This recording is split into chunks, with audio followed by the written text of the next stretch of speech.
Sebelum saya masuk Islam, agama saya dulu adalah agama Hindu, yang mana warisan dari orang tua.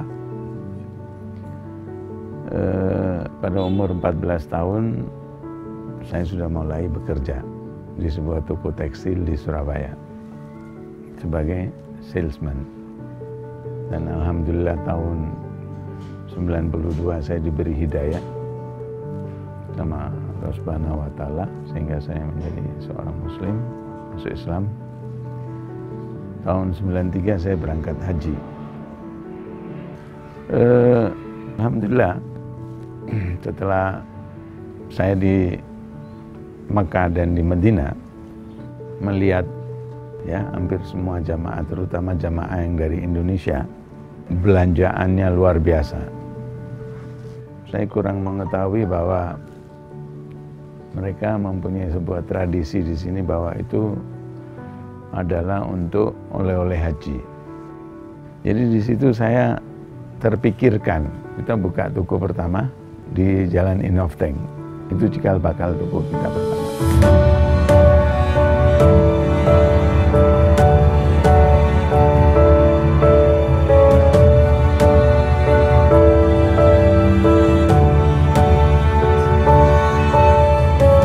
Jadi Bursa Sejadah sudah ada dari 98 gitu ya Mas ya, awal muasalnya.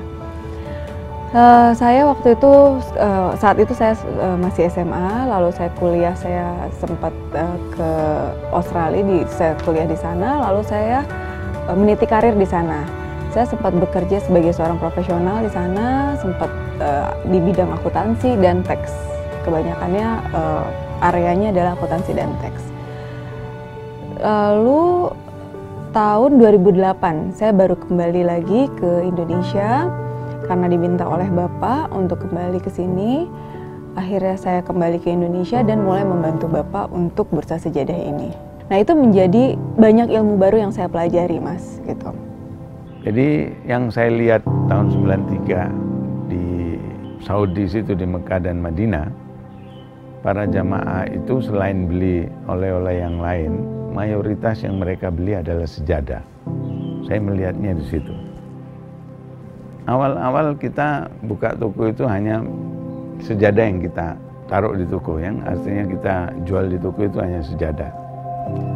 Tapi dengan dari customer kita banyak masukan, Pak, kenapa nggak jual kurma? Pak, kenapa nggak jual kacang? Pak, kenapa nggak jual ini? Pak, kenapa nggak jual mukena? Pak, kenapa? Dari customer banyak kita belajar, sehingga kita cukupkan semua kebutuhan-kebutuhan para jamaah kita. Pikiran saya kata dia kuno, tapi ini pikiran kuno. Ya, jadi pasti ada pertentangan. Sebetulnya bukan persinggungan dalam artian bagaimana, tidak. Karena Bapak punya caranya sendiri, saya juga punya cara kita sendiri. Awal-awal banyak yang menjadi kita, aduh nggak cocok nih gitu, aduh nggak ini nih, aduh banyak tantangan tersebut banyak. Tetapi tambah kesini, tambah mulai mengerti. Saya juga mengerti kenapa Bapak punya cara seperti itu, dan kesini-sini kita udah sama-sama saling mengerti satu sama lain gitu ya, sehingga pairingnya udah jauh lebih enak gitu. Karyawan adalah aset. Kalau saya selalu mempertahankan karyawan adalah aset kita, betul. Justru itu, karena karyawan adalah aset, kita harus tahu bagaimana men-treat mereka. Kenapa BSD? Sebetulnya fokus saya adalah Jabodetabek gitu ya. Karena menurut saya perputaran ekonomi terbesar ada di situ. Jadi ngapain sih kita capek-capek ke yang lain-lain? Udah aja di situ dulu gitu. Satu, perputaran ekonomi terbesar di sana. Orang willing to spend a lot. Mereka pergi umroh minimal setahun sekali berangkat umroh, dan mereka punya jiwa berbagi, ngasih oleh-oleh itu mereka sangat tinggi gitu. Jadi saya rasa saya fokusnya adalah di Jabodetabek. Kenapa BSD? Saya ngelihat BSD perkembangannya lagi luar biasa. Ya, saya berharap tentunya BSD ini akan menjadi sebuah toko yang sama dengan yang lain, tentunya segalanya. Tapi insya Allah lah kita serahkan kepada Allah. Allah Maha Kuasa, Maha Adil, Maha Bijaksana.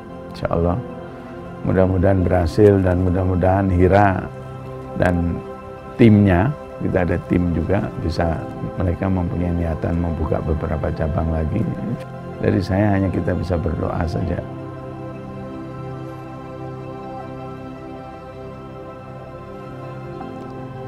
Kalau ngomongin Bapak buat saya itu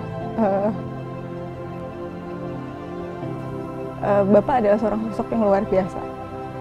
Saya dan Bapak menghadapi banyak hal dari saya kecil lah gitu ya. Saya yakin Bapak juga punya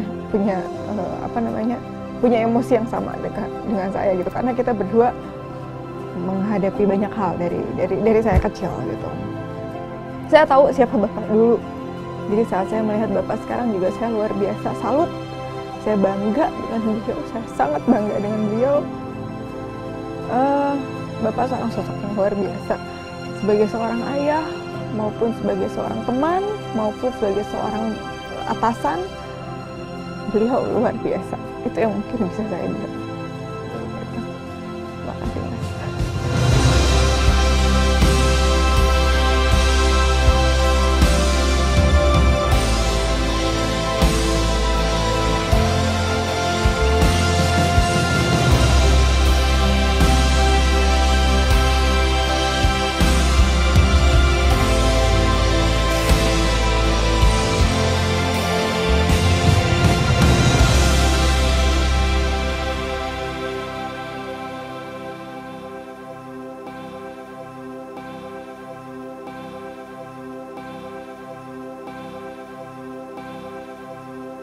Dari dulu mimpi saya mengurangi pengangguran di Indonesia ini.